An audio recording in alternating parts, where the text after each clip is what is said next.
सरकार तरफ पीएम किसान को नहीं आउ एक बड़ घोषणा जारी है जहाँ आपण मैंने जाना निहाती दरकार।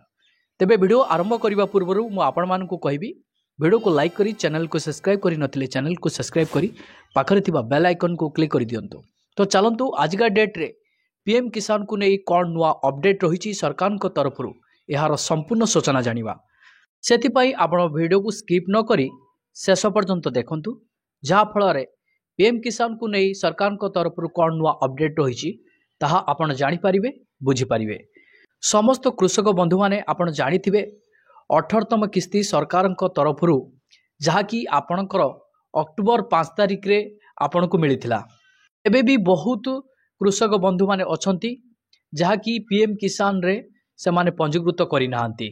जो कृषक बंधु माने एपर्यंत पीएम किसान ले पंजीकृत करि नाहंती तांको पाई सरकार एही पीएम किसान रे पंजीकृत करिवार अवधि बढ़ी जाइछि जहाँ सरकार तरफ बड़ घोषणा रही। तो यार कौन संपूर्ण सूचना रही आपण को स्क्रीन माध्यम रे मु आपण को शो कराउछि। चलंतु यार संपूर्ण सूचना कौन रही मु आपण को जणाउछि। तो आपण देखि पारुथिबे कृषक विभाग ओडिशा तरफ आपण को कौन सूचनाटी प्रदान करा जाइछि। पीएम किसान स्वतंत्र अभियान रो अवधि 31/12/2024 पर्यंत वृद्धि करा जाइछि। जेउ योग्य चाषी भाई भौणी माने एपर्यंत पंजीकृत करि नाहंती सेमाने विभाग द्वारा प्रदत्त लिंक रे पंजीकरण करंतु किंबा निकटस्थ जनसेवा केंद्र सह जोगाजोग करंतु। देखंतु आपणकर जो पीएम किसान रो पंजीकृत रो जो अवधि रही जो समय सीमा रही सेटा आपणकर डिसेंबर 31 पर्यंत आपणकर रही। जो कृषक भाई भौणी माने एपर्यंत पीएम किसान लो सहायता राशिटी पाई पारुनांती तो सेमानक पई खुशी खबर रही। आपण जदि एपर्यंत पीएम किसान ले पंजीकृत करि नाहंती तो आपण निकटस्थ जनसेवा केंद्र को जांतु। सेठी वर्तमान पंजीकृत प्रक्रिया चली।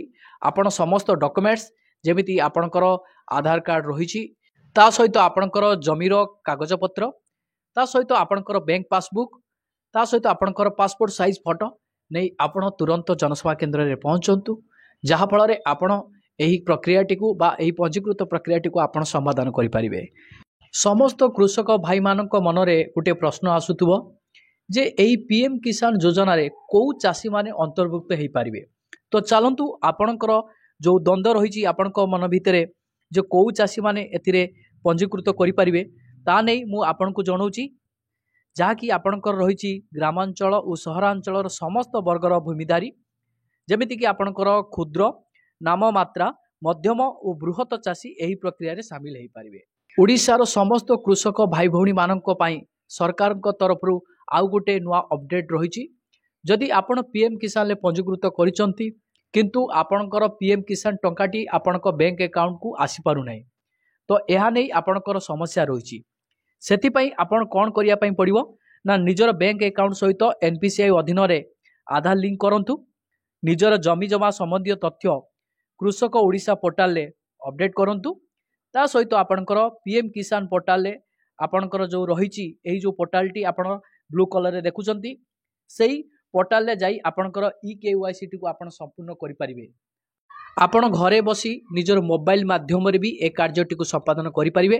देखंतु आपण को स्क्रीन ले गोटे ब्लू कलर रो लिंक आपण को मिलिची।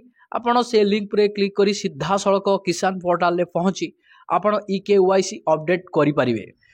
तापरे भी आपणकर जो एनपीसीआई अधीन रे जो आधार लिंक करिया पई पड़ियो ता मध्य भी करि परिबे। जदि आपण माने करि पारु नाहंती ताले आपण कमेंट सेक्शन ले कमेंट करंतु।